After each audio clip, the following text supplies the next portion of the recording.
भक्तों, हमने जो आपके समक्ष श्रीमद् भगवद गीता के 18 महापावन अध्यायों का महात्म्य समझाने का जो बीड़ा उठाया है, उसके संबंध में हम आपके समक्ष अब तक 7 महापावन अध्यायों का महात्म्य प्रस्तुत कर चुके हैं। कृपया आप उन सभी वीडियोस को भली प्रकार से सुने व ज़्यादा से ज़्यादा लोगों तक पहुंचाएं, जिससे आप सबके साथ साथ समस्त मानव जाति का कल्याण हो सके।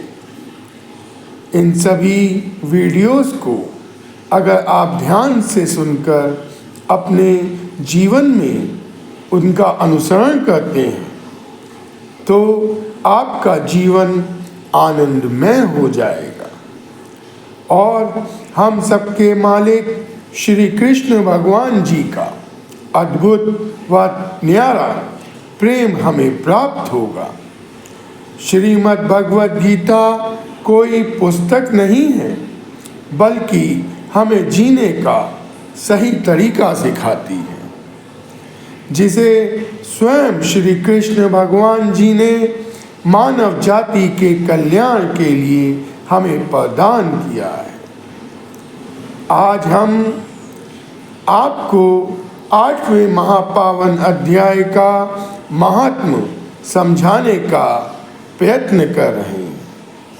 कृपया आप हमारी सभी वीडियोस की तरह इसे भी ध्यान से सुनिएगा।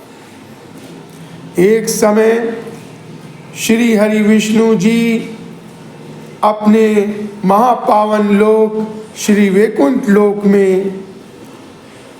अपनी अर्धांगिनी जी श्री लक्ष्मी जी के साथ बैठे हुए थे। लक्ष्मी जी ने श्री हरि विष्णु भगवान जी से पूछा, हे महाप्रभु, आपके श्रीमद् भगवद गीता के 7वें अध्याय का महात्म्य सुनकर आनंद आ गया। अब आप हमें 8वें महापावन अध्याय का महात्म्य सुनाइए।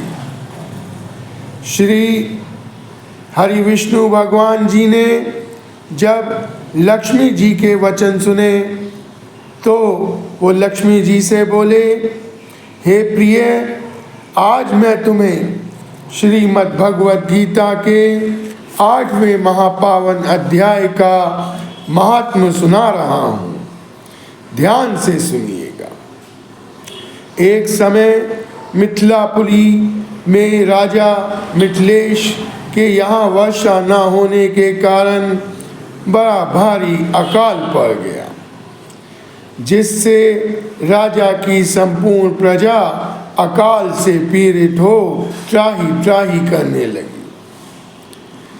राजा जी ने प्रजा के दुखों को मिटाने के लिए अनेकों यज्ञ किए, दान किए, परंतु प्रजा का कष्ट दूर नहीं हो रहा था। उसी चिंता से व्याकुल होकर राजा जी ने साधु संतों ब्राह्मणों सभी की एक सभा बुलाई और सभा में विचार विमर्श होना आरंभ हुआ कि राजा जी इतने परोपकारी थे, उन्होंने ये सब अपने ऊपर लिया और कहा, मेरे कौन से पाप हैं जिनकी वजह से हमारे यहाँ अकाल पड़ा है। हमने इंद्रादि देवताओं की को प्रसन्नता अनुभव कराने के लिए अनेक महापावन यज्ञ किए हैं, परंतु यज्ञ भाग लेकर भी देवताओं ने वृष्टि नहीं की।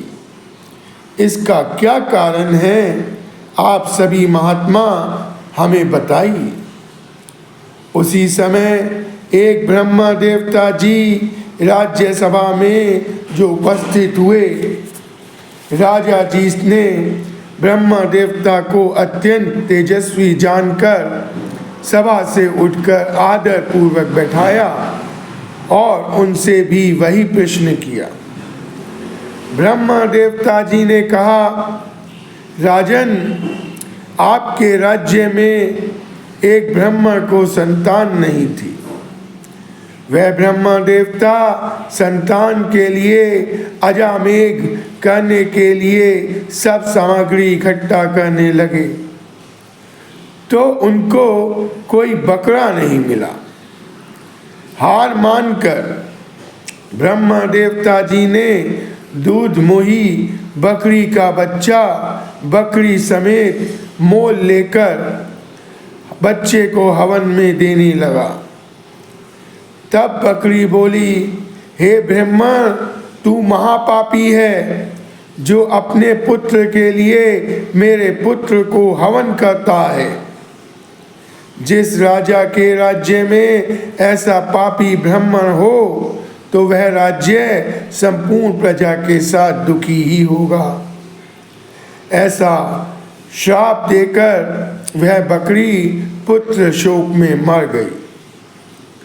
कुछ दिनों के बाद वह ब्राह्मण भी मर गया।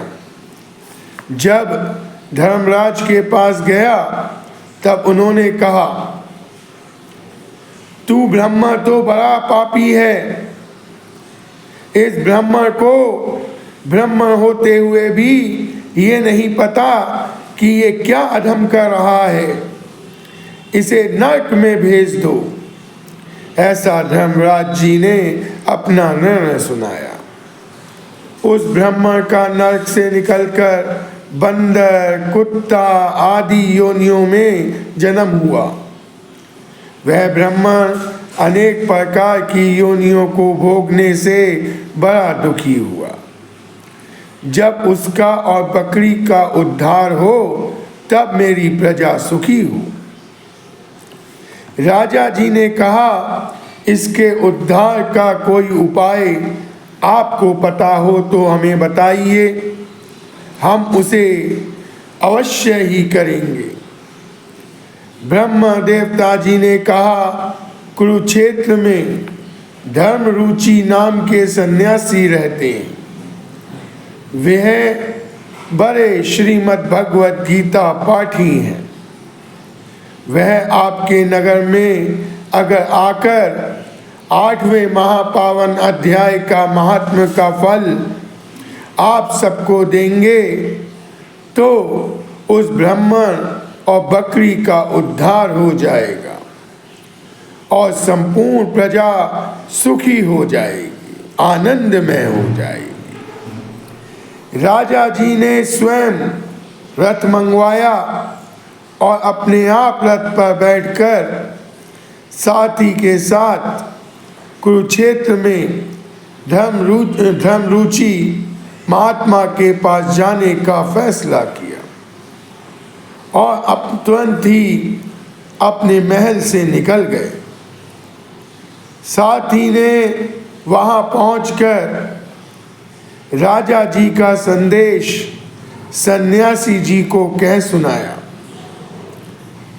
सन्यासी जी श्रीमद् भगवत गीता के 8वें महापावन अध्याय के महात्म्य के अभ्यास से वह सन्यासी अत्यंत तेजवान और प्रभावशाली हो गए थे।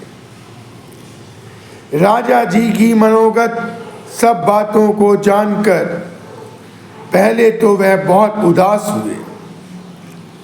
पीछे महात्माओं की संपत्ति परोपकार के लिए होती है, ऐसा जानकर राजा जी के साथ रथ पर बैठकर मिथिला में आ गए।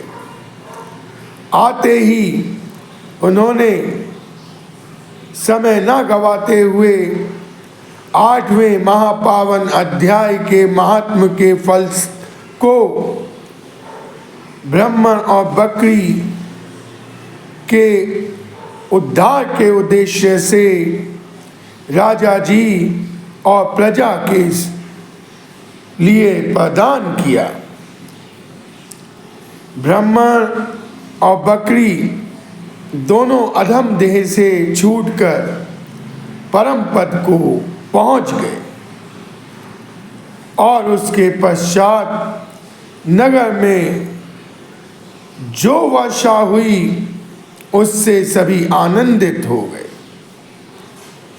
श्री हरि विष्णु भगवान जी ने यहीं पर 8वें महापावन अध्याय का महात्म पूर्ण किया और लक्ष्मी जी से बोले कि लक्ष्मी जी, यही 8वें महापावन अध्याय का महात्म है।